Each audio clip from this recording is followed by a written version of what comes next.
নমস্কার বন্ধুরা, আশা করি সবাই খুব ভালো আছেন আর অনেক অনেক রান্না করে আপনজনদের অনেক আনন্দ দিচ্ছেন। আজ রান্না করছি পোস্ত বাটায় চাল কুমড়ো। চাল কুমড়ো একটা সুন্দর সবজি যেটা নানানভাবে খাওয়া যায়। তো আমি আরো চাল কুমড়োর রেসিপি আপলোড করব। তবে আজকের রেসিপিটা শুরু করা যাক। একটা কড়াইতে নিয়ে নিয়েছি ৩ চামচ সাদা তেল, রিফাইন্ড অয়েল আর কি। এবার এখানে ফোড়নের জন্য দিয়ে দিচ্ছি দুটো শুকনো লঙ্কা ভেঙে দিয়েছি আর ১ চামচ কালো জিরে। একটু হালকা ভেজে নিয়ে কালো জিরে ভাজার গন্ধটা আসবে। কালো জিরে ভাজার সুঘ্রাণ খুব সুন্দর। যাই হোক, বেশিক্ষণ না, মিনিট ১.৫ মতন ভেজে নিলাম। এবার এর মধ্যে দিয়ে দিচ্ছি ঝিরিঝিরি করে কেটে রাখা চাল কুমড়ো। চাল কুমড়োগুলো দেখতে পাচ্ছেন কিরকম ভাবে ঝিরিঝিরি করে কেটে নেওয়া হয়েছে। এরম ভাবে আমরা লাউও কেটে থাকি, সেইভাবেই চাল কুমড়োগুলো কেটে নেওয়া হয়েছে। দিয়ে দিলাম স্বাদ মতো লবণ, সেদ্ধ হতে সুবিধে হবে, তাড়াতাড়ি সেদ্ধ হয়ে যাবে লবণটা দিলে। একটু ভালো করে লবণটা চাল কুমড়োর সাথে আর ফোড়নের মশলার সাথে মিশিয়ে নিচ্ছি।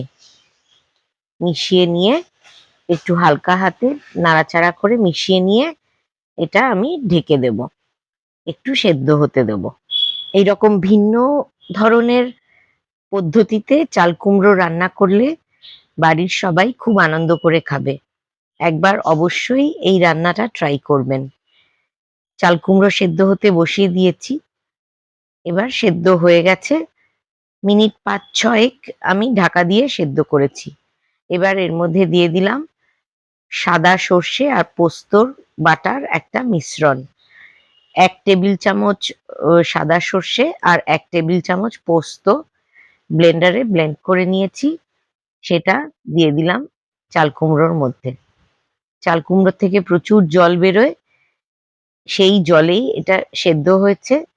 আবার তার মধ্যে পোস্ত বাটাটা পড়েছে।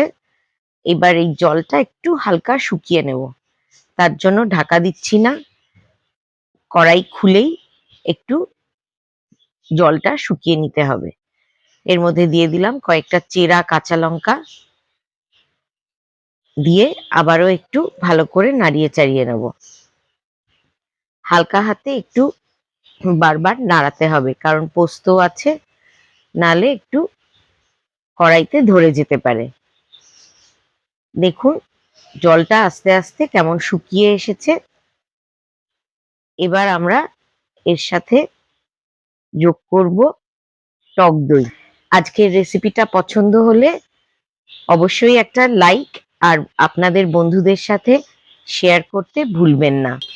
আপনাদের কমেন্ট আমাকে অনেক উৎসাহ দেয় নানান রকম রান্না তৈরি করতে, তাই কমেন্টও অবশ্যই করবেন। দিয়ে দিয়েছি প্রায় 1/2 কাপ পরিমাণ দই। দইটা ঘরে পাতা দই। আর ভালো করে ফেটিয়ে উনুনের আঁচ একদম কমিয়ে দইটা দিয়ে দিলাম, যাতে দই ফেটে না যায়। এবার দিয়ে দিলাম সামান্য চিনি, 1 চা চামচ চিনি দিয়েছি।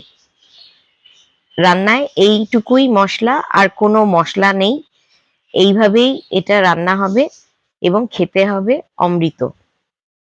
একবার অবশ্যই এইভাবে রান্না করে দেখবেন। এবার ওপর থেকে দিয়ে দিলাম খানিকটা ধনেপাতার কুচি। পুরোটা এবার তরকারির সাথে মিশিয়ে নেব।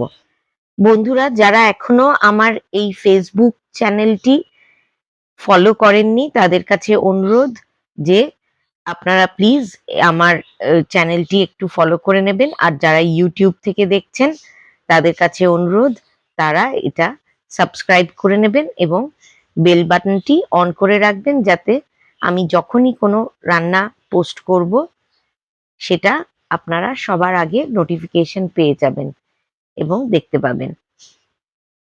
আমাদের রান্না হয়ে এসেছে পোস্ত বাটায় চাল কুমড়ো। রুটি কিংবা ভাত দিয়ে খেতে খুবই সুস্বাদু এবং এটা সম্পূর্ণ নিরামিষ পদ্ধতি। তাই নিরামিষের দিনে এই রকম ভাবে একটু ভিন্ন পদ্ধতিতে রান্না করলে সবারই খুব ভালো লাগে, বাড়ির মানুষরা খুব আনন্দ করে খায়।